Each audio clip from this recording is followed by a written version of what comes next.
Ma première question ira comme suit. Selon vous, un bon leader, c'est qui? Bonjour et bienvenue. Ici, nous analysons et nous partageons des connaissances et des réalités de vie les plus marquantes pour en tirer des clés de compréhension, d'inspiration et d'action. L'extrait que vous allez suivre est présenté dans un cadre éducatif, informatif et réflexif. Tout cela dans un environnement souple. Installez-vous bien et n'oubliez pas, ce n'est pas ce qu'on entend qui change une vie, mais c'est ce qu'on en fait. Merci, à tout à l'heure. Déjà, pour moi, une des valeurs que je mettrais pour un bon leader, ce sera celle de l'apprentissage. C'est quelqu'un déjà qui continue d'apprendre, un bon leader. Il apprend pour mieux drainer les autres. Il apprend de ceux qui sont en dessous de lui. Il apprend aussi de ceux qui sont au-dessus de lui. Et c'est sur la base de toute cette expérience qu'il accumule qu'il essaye de drainer le maximum de monde possible. Donc, ce serait peut-être un des descriptifs d'un leader que je mettrais en avant déjà, pour commencer. D'accord. Et si on peut citer 2 caractéristiques d'un bon leader, c'est quoi? À part le fait qu'il doit être tout le temps à la quête des connaissances. Peut-être pour ajouter à ce que Yannick vient de dire, moi je parlerai de l'empathie. Parce qu'aujourd'hui, on voit qu'il y a, généralement dans les environnements professionnels, il y a peut-être un leadership où le leader ne se sent pas forcément empathique des personnes qu'il lead. Donc c'est très important également quand vous avez de l'empathie pour votre personnel, que d'une manière ou d'une autre, ils ressentent ça. Et quand ils ressentent ça, ils sont plus impliqués, ils sont plus inspirés par le travail que vous faites. Ils se disent que vous pensez à l'objectif, mais vous pensez également à eux. Donc voilà, je crois que c'est une caractéristique importante aussi. Ok, Madame Guézéré. Moi, j'ajouterais qu'un bon leadership, c'est ce leadership-là aussi qui inspire. Parce que quand vous faites, le bon leader, c'est celui qui sait faire et qui sait faire aussi. Parce que vous le faites bien, on s'inspire de vous et on avance. Mais c'est aussi celui-là qui sait cultiver l'esprit d'un succès collectif. Okay. Ce n'est pas que moi qu'on doit applaudir, mais qu'on vous applaudisse avec moi et qu'ensemble, on atteigne nos objectifs et qu'on aille loin et qu'on inspire, qu'on draine du monde. Alors là, voilà, on est bon leadership pour moi. D'accord. Et on a assez de jeunes qui... Bon, on est jeunes, parce que j'ai 18 ans. Parce que c'est la même génération sur ce plateau. 18 ans. Vas-y, quand j'ai commencé à la fois en même temps, Charlotte a fait... Nous sommes tous des jeunes et la jeunesse est jusqu'à 90 ans. Hein. Oui, j'ai un peu poussé. Il vaut mieux garder l'esprit vif de jeunesse, d'enfance, parce que ça aide beaucoup aussi pour la santé mentale, le moral et tout ça. Quoi. Justement, après, on va faire un P. Ouais. C'est vrai que ça fait longtemps. Ça fait longtemps. On aura 5 minutes comme ça, on va faire un P en direct. C'est très important. Alors, nous jeunes aujourd'hui, Togolais, ici on est au Togo et nous incarnons en fait cette nationalité, cet amour pour cette patrie-là. Et comment est-ce que nous jeunes Togolais, nous pouvons incarner ce leadership dont vous venez de parler? La réponse était déjà un peu dans la question. Vous avez parlé de patriotisme. Je crois que c'est quelque chose qui m'a interpellé. Ouais. Voilà, je pense qu'une des valeurs que nous devons de cultiver, c'est vraiment l'esprit patriotique. C'est très important. Je crois que quand on cite aujourd'hui l'exemple de pays qui ont réussi, qui ont eu un développement rapide sur une période donnée, lorsqu'on creuse, après tout ce qu'ils ont eu à faire, peut-être le travail, etc., la base, le fondement, c'est d'abord le patriotisme. C'était l'envie de voir sa nation rayonner. C'est-à-dire, c'est de se dire la patrie ou rien. Je pense que c'est vraiment cette valeur-là qui est le commencement de toute chose. D'accord. Un autre rapport? Oui. Le patriotisme, parce que ça permet d'aller au-delà. Si j'aime, je dois donner ce qu'il faut pour que mon pays réussisse. Et surtout si la base de mon pays constitue un taux de jeunes très élevé et que la jeunesse n'est pas patriote, c'est fauché. Donc, surtout ça que je voulais ajouter, ou bien je voulais renchérir le patriotisme. Merci. Oui, monsieur Yannick? Ce qui est étrange, c'est que cette valeur de patriotisme dont Haddad vient de parler fait partie des valeurs principales au sein de Youth, qui font qu'on se sent Youth ou qui font une particularité des membres de ce réseau. Il y a des valeurs d'excellence dont on parle souvent, mais le patriotisme, c'est vraiment cette flamme-là qui va vous faire aller au-delà, qui va faire la différence entre quelqu'un qui est juste excellent, qui se bat pour faire bien les choses, et le patriote qui pense au-delà de sa personne, qui pense le bien-être de toute la communauté. Comme M. Attaï. Moi j'ai une question par rapport à ça, par rapport au patriotisme. Je vois qu'il y a un jeune qui nous suit, il se dit, c'est quoi il fait concrètement? Quand on parle de patriotisme, c'est quoi ces valeurs-là dont nous parlons? Ok. Le patriotisme, pour moi, je dirais, c'est dans toutes nos actions, dans tout ce que nous faisons, c'est de se poser certaines questions. Ce que je fais, est-ce que cela profite au plus grand nombre? Est-ce que cela met en avant ma communauté? Quand je parle de ma communauté, c'est celle de mon pays, celle de ma patrie. Quand je fais mon travail, est-ce que c'est dans l'intérêt de mon pays? Les actions que je pose au jour le jour, est-ce que ça va dans l'intérêt de mon pays? Est-ce que ça va faire en sorte que le Togolais qui se trouve à Saint-Cassé, à Djarkpanga, ou dans une autre contrée du Togo, est-ce que ça va dans son intérêt? Est-ce que ça va dans l'intérêt du plus grand nombre? Est-ce que ça permet à notre pays d'atteindre des standards ou d'avoir une renommée qui fait notre fierté? Parce que dès que vous sortez de votre pays, quand vous allez à l'étranger, on a des étiquettes sur les nationalités. On a des étiquettes sur les nationalités. Donc, toutes les actions que vous posez font de vous un peu le flambeau, l'ambassadeur de votre pays. Oui. Donc, tout ce que vous devez faire, vous devez d'abord avoir cette notion-là du bien-être commun.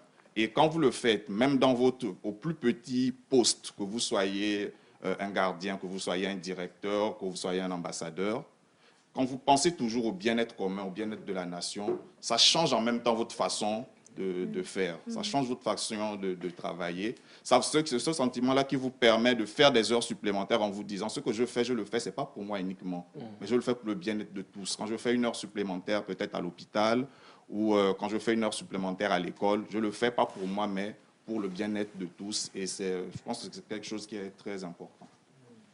Oui, monsieur. Oui, et ces dernières années, nous avons une expression qui est apparue, qui s'appelle l'influence. Quelle différence on peut faire entre un influenceur et un leader? Je pense qu'en leader, on parle aussi, il y a des leaders d'opinion. Un leader, c'est celui-là qui porte, allons-y simple, hein, comme un message. Moi, je défends aujourd'hui le leadership des jeunes, où je parle aujourd'hui de questions de genre, où notre pays est vraiment en bonne position, où on voit aujourd'hui, on compte au Togo, beaucoup plus de femmes à des postes de décision. Et voilà, pour moi, des leaders qui font dans leur quotidien un travail ou mènent des actions pour justement faire véhiculer ce message-là aux jeunes filles, pour dire, si vous êtes fille ou femme et que vous êtes née au Togo, voici une opportunité pour vous de rêver aussi de devenir Premier ministre, de devenir président de l'Assemblée nationale, parce que ça a été possible. Vous avez eu des dévancières en la matière. Les influenceurs, chacun fait sa part. Mais quand on regarde un peu dans notre écosystème, on allie ça beaucoup plus aux activités, je vais dire, économiques, où à l'appui des commerciaux, ils viennent apporter quelque chose pour justement faire exploser les ventes d'une activité, où on a aussi des influenceurs sur le plan opinion, mais là on va beaucoup plus parler d'activisme, où je défends une cause. Tout est dans son contexte, mais chacun joue de sa partition pour pour faire quelque chose de positif. Et c'est de ce côté-là que nous apprécions on va dire cet ensemble d'apports qui permet d'avancer, d'aller plus loin. Et on s'adapte au temps. Les influenceurs, c'est de notre génération. Oui. À l'époque, il n'y a pas eu ça. Il n'y a eu que des leaders. Oui. Nous, si quelqu'un a rêvé d'évoluer dans l'administration parce qu'il a vu peut-être ses parents ou ses frères réussir dans ce domaine-là. Aujourd'hui, ceux qui optent pour l'entrepreneuriat également parce qu'ils ont eu des modèles proches qui ont réussi. Ça. Donc, je pense que l'idée au même Youf, c'est le message qu'on fait passer aussi avec les jeunes, c'est que chacun très tôt, apprennent à se retrouver, à savoir qu'est-ce qui me va le mieux. Est-ce que je suis beaucoup plus carriériste, bureaucrate? Est-ce que je suis beaucoup plus dans l'entrepreneuriat? Et comment, à mon échelle, je peux apporter quelque chose de plus?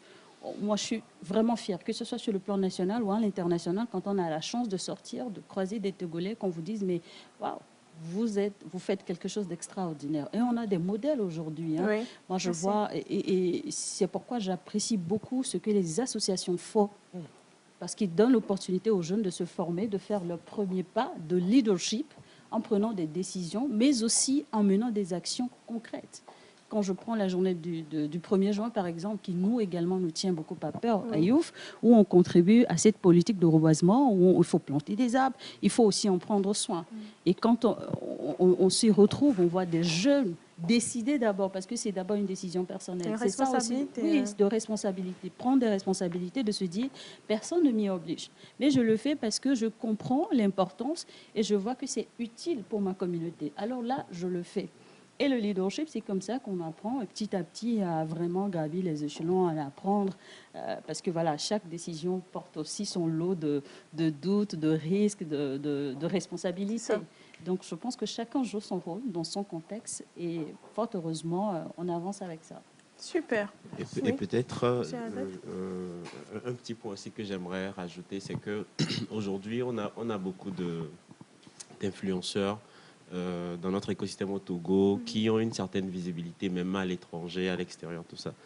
Donc, et tout de suite, Yannick parlait du patriotisme, des actions concrètes qu'on pouvait faire.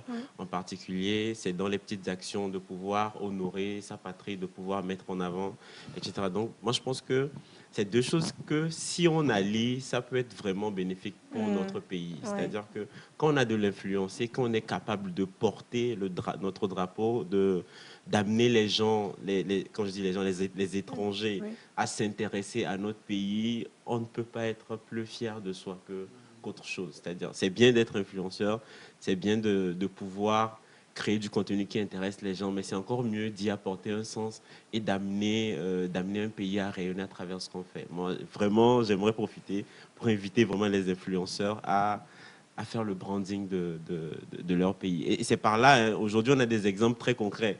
Je ne vais pas dire la Côte d'Ivoire, je vais pas dire, mais vraiment, ils ont compris comment, à travers cette influence-là qu'ils ont, comment ils arrivent à faire le branding de leur pays. Et ça fait rêver le monde.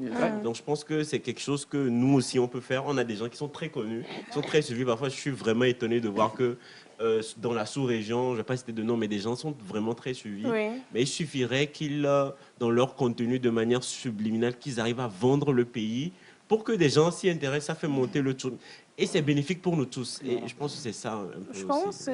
sur ce côté-là, c'est que ça commence par venir. Il y a certains influenceurs qui ont commencé par vendre le pays et on leur dit félicitations pour ceux qui ont commencé et pour ceux qui n'ont pas encore commencé, commençons ensemble. Ensemble.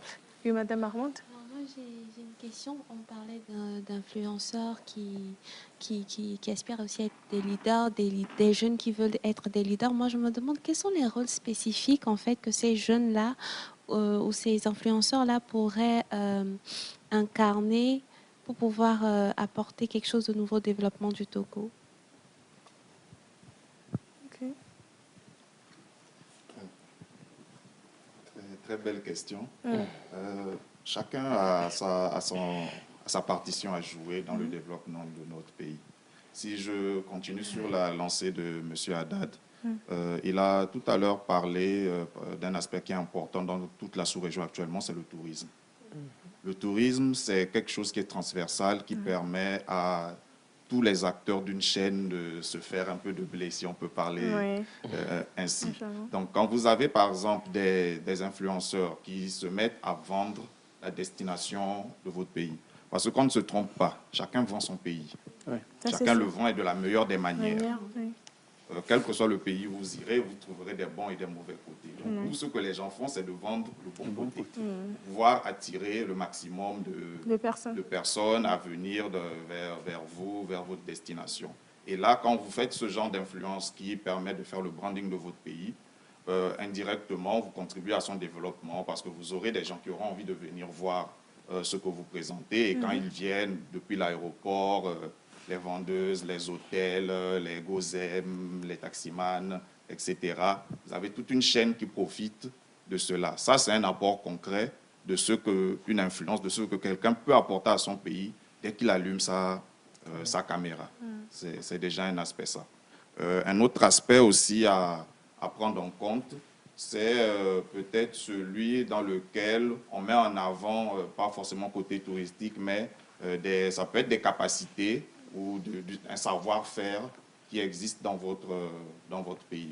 Je suis toujours sur le cas des influenceurs. Oui. C'est-à-dire, vous avez de la matière à vendre. Elle peut être intellectuelle, elle peut être touristique ou physique, mais vous avez de la matière à vendre dans votre pays. Et ça peut vous permettre, rien qu'en étant à distance, parce que maintenant on est dans un monde connecté, vous n'avez pas besoin de vous déplacer pour faire rentrer des capitaux.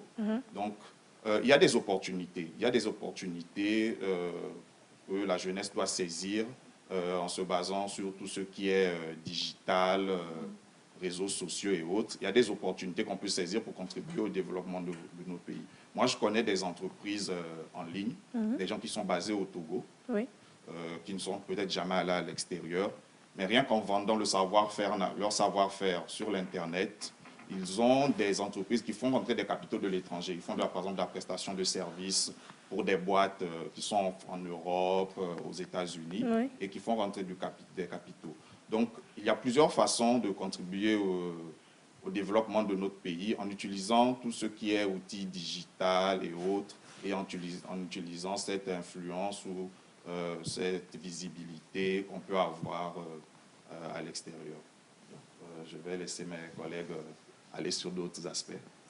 Il a parlé de valeurs et ça m'a fait réfléchir. Je me dis, l'une des valeurs qu'on peut porter ou qu'on doit porter quand on est influenceur ou même une personne impactante dans la communauté, c'est l'authenticité. J'ai suivi avec grand intérêt l'interview de notre ministre des Affaires étrangères sur justement cette africanité aujourd'hui. Et il est important qu'on se l'approprie. Vous voyez que je dis, si je suis togolaise, dans tout ce que je fais, il faut quand même que je reflète cette image-là que je veux vendre de mon pays à l'international et qui puisse intéresser ou attirer les gens vers mon pays. Et par curiosité, on prend l'exemple, il y a eu le Festival des divinités noires dernièrement à Nairobi, mais des gens ont pris de l'avion à des milliers de kilomètres pour venir découvrir. Et moi, c'est avec fierté que j'ai vu les images des danseurs de la Bina qui vraiment ont fait découvrir cette culture. C'est de Guérenkuka. Voilà. C'est aussi cette authenticité, c'est de dire, ça c'est de chez moi, ça vient de chez moi. On l'a appris aux États-Unis. Le président est arrivé avec cette philosophie de American First. Donc, il faut quand même qu'on le fasse. African First, notre culture aussi, et sans complexe, vraiment. Après, je ne sais pas moi s'il y a des limites ou pas, mais après, quand on va sur les réseaux aussi, ces clashs entre pays, il faut quand même qu'il y ait un peu de civisme derrière.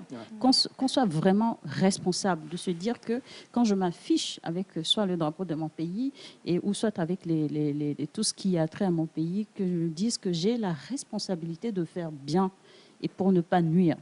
Et ça fait partie des valeurs à vraiment incarner et pour inciter aussi d'autres jeunes, d'autres personnes, pas seulement les jeunes, à le faire. Moi, il y a des coins du Togo aussi que je ne connaissais pas, que j'ai découvert à travers les réseaux, parce que voilà, il y a eu ces créateurs de contenu qui m'ont fait découvrir ça. Ça fait voyager. Aujourd'hui, je pense qu'on est plus... on choisit plus même nos destinations Togo tout de suite parce que je me dis, bon, je sais que si j'économise 15 000 francs, je peux aller découvrir Agné, je peux aller à Palimé, vous connaître mieux. Prochainement, donc, je pense que tout ça, vous contribuez parce que quand je vais là-bas, je vais dépenser. Je vais loger, je vais manger, je vais rentrer avec du fromage, du bon wangashi, je vais rentrer avec de l'ananas. Donc comme ça, d'une manière, à petite échelle, chacun fait quelque chose. Mais il serait bien aussi qu'on soit bien organisé dans cela. C'est-à-dire, quand je me lance, est-ce que je le fais par suivisme ou je le fais parce que je vais apporter en plus à un domaine? C'est intéressant de voir qu'aujourd'hui, on a des créateurs de contenu qui sont spécialisés gastronomie, d'autres sont hôtellerie. C'est aussi bien structuré. Qu'on s'y mette à fond et qu'on décide vraiment d'apporter quelque chose et qu'on ait une vision board de ce qu'on fait. Et là, on tire meilleur profit que de se lancer dans le vide parce que, bon, on voit d'autres personnes le faire. Oui. À tous les téléspectateurs qui nous suivent, n'hésitez pas à envoyer vos questions parce qu'aujourd'hui, on va répondre à quelques questions avant de partir. Monsieur Attaï. Alors moi, je vais partir de mon exemple peut-être pour poser la question. Quand j'ai sorti mon album à 500, Oui. traitant des thématiques citoyennes, j'ai rencontré des gens qui m'ont dit pourquoi prendre son argent pour investir dans ça. Tu parles de citoyenneté, paix, tout ça. Et je voudrais vous poser la question à savoir comment arriver à diffuser en fait ces messages-là, pas par rapport à ma musique, hein, mais ces messages, ces valeurs-là à ces jeunes qui aujourd'hui semblent ne plus être intéressés par ces thématiques-là. Les jeunes qui se disent, ils sont là, c'est tout ça. Comment arriver à leur faire comprendre qu'ils doivent aussi contribuer? D'abord, je vais commencer par cette thématique intéresse également Youth, où nous avons fait des forats, un projet qui a été porté par des alumni, c'est-à-dire des bénéficiaires du programme Youth.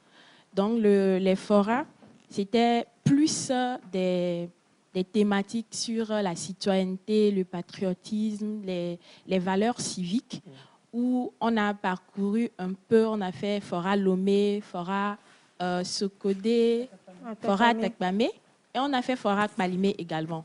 Donc, on était surpris de voir que, effectivement, les gens sont là, les jeunes que nous sommes, on est là, mais qu'on ne s'intéresse plus aux choses communes, mais plutôt dans l'intérêt personnel. Alors, si aujourd'hui, l'éducation civique et morale, ECM d'abord, est devenue obligatoire dans le système éducatif togolais, d'abord, c'est à saluer. Et donc, chez nous, à la maison, partout où nous passons, il faut que nos jeunes frères, nos jeunes sœurs sachent que cette formation qu'on donne n'est pas gratuite et puis ce n'est pas fortuite. Il va falloir l'intégrer depuis la maison. Quand je sors, je vois une personne plus âgée que moi. Bon, ça fait partie des valeurs africaines. Je ne peux pas dépasser une personne sans dire bonjour. Ça fait partie des valeurs civiques. Alors, si c'est déjà intégré, je ne peux qu'applaudir tout ce qui est citoyenneté, tout ce qui va faire avancer. Donc, moi, je pense que ça doit être plus interne. Quand on parle justement des influenceurs, il va falloir qu'on arrête de dire de n'importe quoi parce que quand tu sors et qu'on dit c'est un Togolais, c'est tout le Togo qu'on insulte. Alors, que ces influenceurs pensent plus à ce qui va se passer derrière quand je vais allumer ma caméra, dire des bêtises, que de penser à combien je vais faire entrer les likes, les partages, les tapoter. Tapoter l'écran, tapoter l'écran. Mettez les cœurs. Mettez les cœurs. Donc, voilà, des jeunes, des influenceurs vraiment de façon plus concrète déjà dans nos communautés. Moi, je le dis tout le temps, la vie associative apporte beaucoup à la jeunesse et à tous les jeunes. Je crois que ça existe encore, hein, même dans les écoles. On a des clubs scolaires, clubs théâtre, clubs. Intégrer ces clubs-là. C'est là où on vous apprend déjà les b.a.-ba de leadership. Même en classe, on a des délégués de classe, du primaire jusqu'au lycée. C'est des postes à responsabilité à ne pas fuir. Parce que c'est là qu'on apprend vraiment à incarner ce rôle-là où nous sommes le premier responsable de notre classe. Je me rappelle bien hein, à l'époque où, même quand la salle est sale, le professeur, quand il arrive, on demande tout de suite où est le délégué. Oui, c'est on ça. vous prend tout de suite. On se dit, mais... Voici votre classe. Et le prof parfois refuse d'entrer parce que la salle n'est pas tenue au propre. C'est ça. Donc, quand on parle de leadership, mais quand on parle d'influence ou d'impact, on pense qu'il faut être d'abord à un poste de décision pour jouer ce rôle-là. Non, ça commence en bas de l'échelle. Et c'est d'ailleurs comme ça qu'on se fait remarquer, on s'identifie et nous-mêmes, on part avec confiance. Donc, moi, j'invite les jeunes vraiment, s'ils ne l'ont pas fait, d'intégrer, pas seulement de participer aux activités de Youth, mais à toute association. Heureusement, aujourd'hui, il y a des associations qui sont alignées à chacun des points des autres, des différents ODD 17. Alors, chacun choisit en fonction de ses aspirations. Si moi, je suis pour le climat, j'intègre une organisation qui défend la cause climatique et je participe justement à toutes les activités au projet. Donc, ça, c'est important pour nous forger et aussi cette citoyenneté de dire que oui, c'est vraiment, ça s'approprient cette fierté-là de se dire que oui, même je fais quelque chose. Donc, c'est pas aussi mystérieux, c'est pas aussi extra que ça. Il suffit de prendre la décision de faire quelque chose. Oui, monsieur Yannick. Oui, toujours sur la diffusion de ces valeurs-là ou de cette citoyenneté ou de ce patriotisme-là. Je pense que mademoiselle Véronique a déjà parlé un peu du travail que Youth fait en allant en rencontre, surtout des plus jeunes, parce que c'est de là que ça commence. Je pense que quand vous arrivez à un certain âge, c'est plus difficile d'avoir certains débats, mais quand vous êtes encore plus jeune, qu'on est encore au niveau collège, on est encore au niveau lycée, c'est encore plus facile de transmettre ces valeurs-là. Donc c'est quelque chose que nous organisons souvent, des rencontres avec nos petits frères, avec nos petites sœurs, où on échange sur ces thématiques-là, que ce soit comment aborder même parfois le monde de l'Internet, ou pour déjà avoir une bonne... pour que ces jeunes-là aient une belle idée ou une bonne idée de comment se positionner sur les réseaux sociaux, par exemple, de qu'est-ce que représentent nos valeurs patriotiques. Et il y a une action qu'on pose souvent lors de nos cohortes de formation de Skills for Youth, c'est que nous sollicitons les forces de l'ordre pour avoir des échanges avec des jeunes. Donc, on a eu des séances. C'est très intéressant. Oui, on a des séances où on a des officiers qui viennent faire des modules sur la citoyenneté, sur le rapport entre l'armée et la nation. Et ce sont de ces initiatives qui... quand même, si vous arrivez à impacter ne serait-ce que 30 personnes qui, à leur tour, vont le diffuser, et si chacun arrive à faire une part comme ça, je pense qu'au fur et à mesure, on fera au moins une partie du taf. Ouais, et effectivement, c'est la première partie de ce thème qu'on a entamé aujourd'hui. Je crois qu'il y a beaucoup de questions qui sont venues et on va les répondre le vendredi prochain. Et ce serait avec une très grande joie qu'on aimerait avoir un des chefs policiers parmi nous. Parce qu'il y a beaucoup de questions qu'on aimerait bien les poser. Et il y a un des téléspectateurs qui a envoyé ce message. Bonjour le plateau de Nectar. Bonjour. Je suis monsieur Mansingani Luto Nadio. Je vous parle depuis Luanda, la capitale de l'Angola. Je dirais que la mission de l'organisation des jeunes, c'est d'utiliser l'art, la musique et la dramaturgie plutôt, pour aider à la construction de la paix et la réconciliation d'un pays. Donc, on sait que les jeunes sont appelés à ce travail-là. Et c'est un travail, oui, comme l'album à 500, de l'album de M. Ataï, qu'on vous exhorte à aller acheter, à écouter. Et les messages sont très, très intéressants. Le premier titre me parle beaucoup. Et aussi, c'est fini. On vous dit bon week-end. Merci de nous avoir suivis avec beaucoup d'amour, beaucoup de vivacité. Passez un bon week-end. À lundi.